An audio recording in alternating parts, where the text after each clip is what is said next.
disse na sua fala agora que o Nordeste cresce mais do que as outras regiões do país. A que o governo federal atribui essa diferença?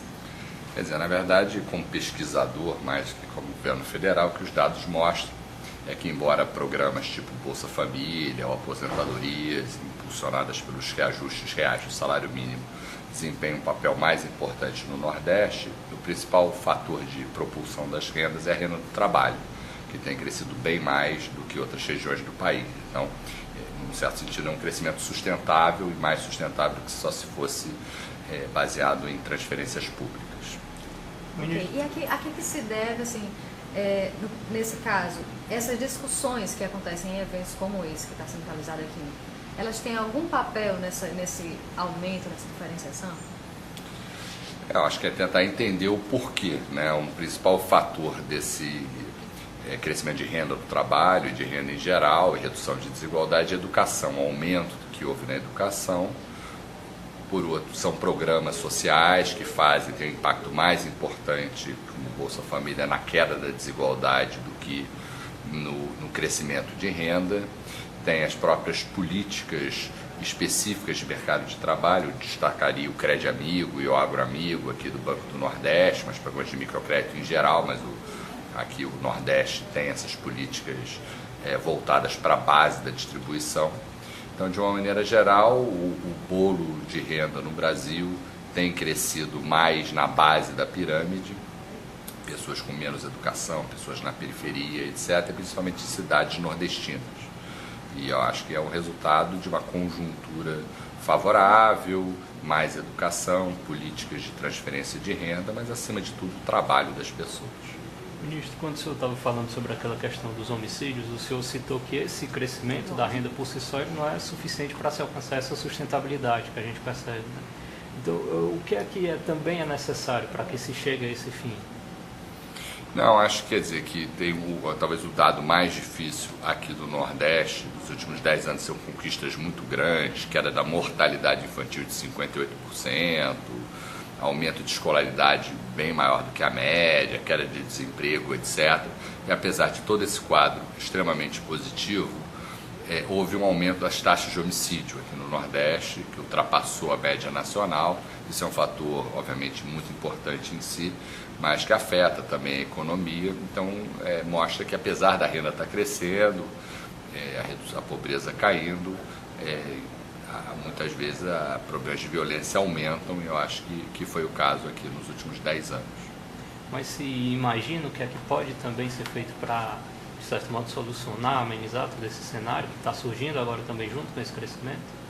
Não, acho que, quer dizer, o Nordeste tem crescido, mas mostra que, vamos dizer, não basta o crescimento. O crescimento tem que ser inclusivo e, para que seja sustentável, é preciso também que envolva as pessoas, mas até aumentando mais o paradoxo, o que a nossa pesquisa mostrou, a pesquisa que a gente fez de campo desde o IPEA, é que o Nordeste, por exemplo, as pessoas têm uma alta percepção de satisfação com a vida. É o lugar das regiões brasileiras onde as pessoas reportam um nível de felicidade maior.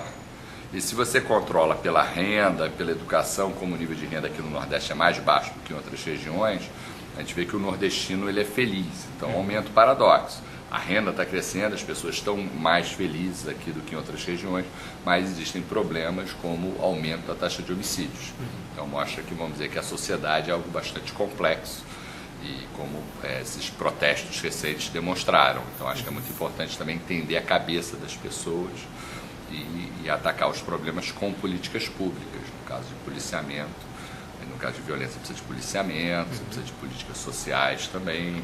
Então, na verdade, é preciso um conjunto amplo de políticas, e o Banco do Nordeste tem sido não só um promotor de políticas relevantes na região mais pobre e a segunda região mais numerosa do país, como ele tem exportado essas políticas para outros lugares. Hoje em dia, as políticas aqui de Crédito Amigo, políticas de agentes de crédito, Grupo Solidário, foram exportados para o resto do Brasil. Até tive a honra de participar da ida do Crédito Amigo lá para o Rio de Janeiro, onde eu morava, mas desde há 2 anos atrás, o Brasil adotou essas políticas em todos os bancos federais a partir do programa Crescer. Então acho que tem uma cena nova, cena onde o Nordeste cresce mais rápido, com alguns problemas como esse de homicídios, onde políticas públicas começam estruturais, saem do Nordeste e vão para outros lugares. Então acho que é um admirável mundo novo, em que a gente tem que estar muito atento aos dados, atento às pessoas, para a gente tentar fazer uma leitura mais adequada e utilizá-la no desenho e implementação de políticas públicas. O senhor citou aquele certo padrão de que a cada 10 anos tem acontecido um grande evento que tem mudado um pouco o país.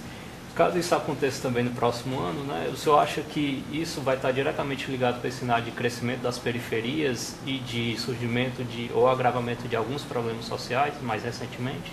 Eu acho que, na verdade, ao contrário, por exemplo, dos protestos acontecidos em países europeus ou mesmo na Primavera Árabe, aqui no Brasil é um protesto diferente. Eu tive mesmo na Grécia 2 semanas atrás. Aqui são protestos depois de 10 anos de crescimento, de redução de desigualdade e a economia próxima do pleno emprego. Talvez seja um efeito aspiração. As pessoas, quando melhoram de vida, depois de 10 anos, elas ajustam ou começam a ajustar e desejar outras coisas, que até num certo sentido é um bom sinal. Então acho que é uma cena complexa, acho que está muito quente para a gente ainda, para a gente ter uma visão, assim, vamos dizer, distanciada, que permita ser mais conclusiva. Mas eu acho que se a gente olhar com a regularidade quase como um relógio, a cada 10 anos tem movimentos de rua, como foi a própria eleição do Lula, foi vamos dizer, as diretas já, foi o próprio golpe de 64, cada um com as suas características. Se a gente olhar de cada 10 anos tem uma movimentação de algum tipo, a estabilização da economia, etc.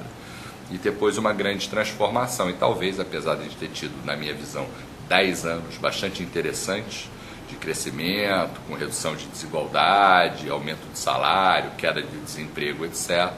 As pessoas querem algo mais, querem qualidade de serviços públicos, querem cidades mais sustentáveis, e aí esses protestos são muito importantes, eles emitem sinais, e é muito importante governos em geral fazerem a leitura no sentido de atender os anseios. A vantagem é que também, ao contrário de outros países, por exemplo, da Primavera Árabe, somos uma democracia, então o sistema ele tem uma competição natural em busca das soluções.